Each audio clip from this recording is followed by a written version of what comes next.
Hello everyone, welcome back to my channel. My name is Rashi Goyal. In this video, we are going to solve this equation and find our answer. That whether our answer is 41 or 23.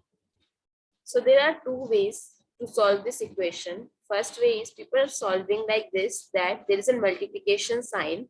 So they first multiply 3 with 2 and write it as 3 multiplied 2 is 6 and power 2. So 5 plus 6 square is 36 and 36 plus 5 is 41. This is wrong. What we have to do, first we have to solve the square and then we apply the BODMAS rule.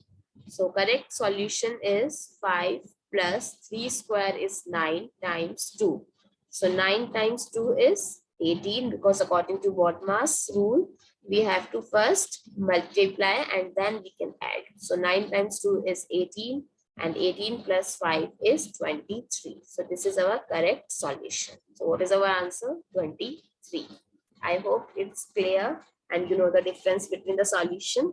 Thank you so much for watching this video. Stay tuned and please don't forget to subscribe to my channel.